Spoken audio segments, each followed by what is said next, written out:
Bonjour, c'est Marjorie Lombard de dessine-moi-une-carrière.com. J'accompagne les solo-entrepreneurs à transformer leur vocation en un business à succès. Dans la vidéo d'aujourd'hui, j'ai envie de vous poser une question. Comment est-ce que vous vous y prenez lorsque vous partez en voyage? Lorsque vous avez décidé d'un voyage qui va vous occuper pour un certain temps? Est-ce que vous prenez un guide? Est-ce que vous faites des recherches avant de partir? Est-ce que par rapport à la destination que vous avez choisie, vous êtes au courant des étapes, des villes à traverser, des pays à traverser pour vous rendre à votre destination? Ou bien est-ce que vous partez plutôt à l'inconnu, à l'improviste, voire même vers une destination qui n'est pas forcément fixée à l'avance?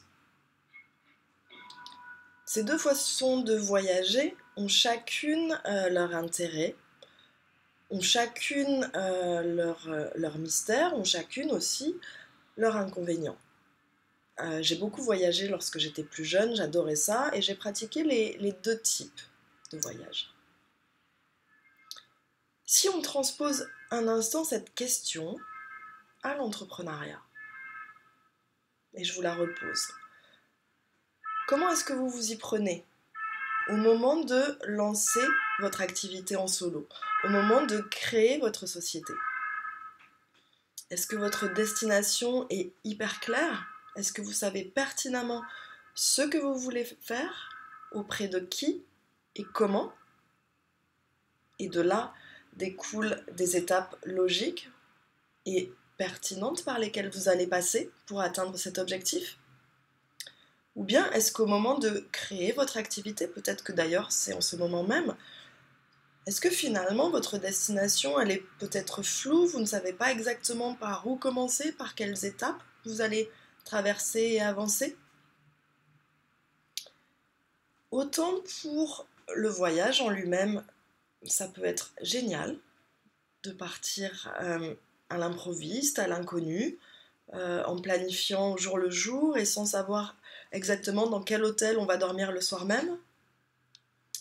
Autant pour le démarrage d'une entreprise, c'est la manière la plus risquée, soit de ne pas arriver, c'est-à-dire au bout de quelques semaines, quelques mois, de tout arrêter au niveau de votre activité par manque de préparation, ou bien, dans un moindre mal, vous allez quand même arriver à destination, mais après avoir passé beaucoup de temps, avoir investi de l'énergie, voire de l'argent, avant d'atteindre une rentabilité.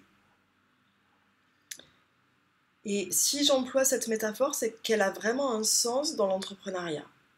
Et surtout dans les cas des business en solo, qui sont complètement différents même de TPE ou de PME, et il y a très très peu d'endroits où on parle vraiment des spécificités d'être seul à la tête de son entreprise, quel que soit le statut qu'on a choisi. Et pourquoi je vous parle de ça dans cette vidéo aujourd'hui? C'est parce que je me suis rendu compte, j'avais lancé un sondage dans mon groupe Facebook en posant la question aux entrepreneurs de quel est votre plus grand problème aujourd'hui, quel problème rencontrez-vous? Eh bien, parmi vous, il y en avait beaucoup qui m'avaient répondu que leur principal problème, c'était de ne pas savoir, et je lis là mes notes, de ne pas savoir comment commencer son activité, par quel bout commencer sa prospection, comment faire connaître son activité. Est-ce qu'il y a des outils à connaître? Est-ce qu'il faut faire de la publicité? Des questions vraiment précises liées au démarrage de l'activité. Et en fait, ça fait sens parce que les études ont montré que la survie à 3 ans d'une entreprise, c'est-à-dire 3 ans après sa création, était beaucoup plus importante lorsque les créateurs d'entreprises s'étaient fait accompagner dès le début. Ça ne fait pas tout, mais ça aide à ce que l'entreprise survive 3 ans après sa création. Et du coup, face à toutes vos questions de par quoi je dois commencer quand je crée mon activité, comment je peux me faire connaître, quels sont les outils à utiliser ou pas. Et là, j'ai réfléchi, je me suis dit, mais c'est vrai qu'en fait, dans le tout démarrage, dans les 6 premiers mois de la création, un peu avant la création et autour du lancement, Il y a vraiment des étapes spécifiques par lesquelles passer, par lesquelles moi-même je suis passée, et il y a aussi des choses à ne surtout pas faire.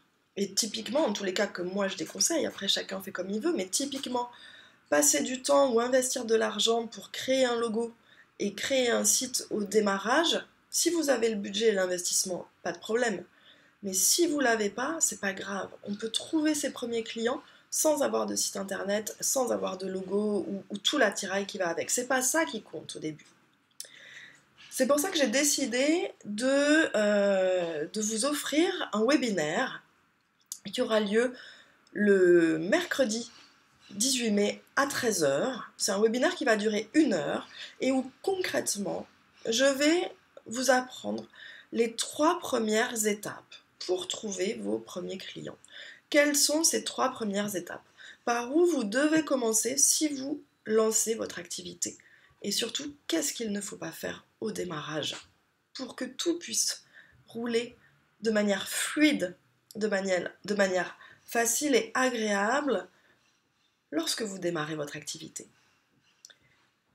Du coup, si en ce moment même vous êtes coach, consultante, thérapeute, professionnel du bien-être, professionnel des services, et que vous êtes en train de créer votre solo-entreprise, que vous êtes un peu juste avant ou un peu juste après, que ça fait quelques temps, quelques mois qu'elle est créée et que peut-être ça ne marche pas comme vous l'aimeriez, je vous invite vraiment à venir écouter mon webinaire du 18 mai. Et là, vous saurez tout, c'est inspiré de ma propre expérience. Ce ne sont vraiment que des choses qui marchent quand on est en phase de création, quand on est solo-entrepreneur. Pour les inscriptions, il suffit de cliquer sur le lien qui va s'afficher en dessous de la vidéo.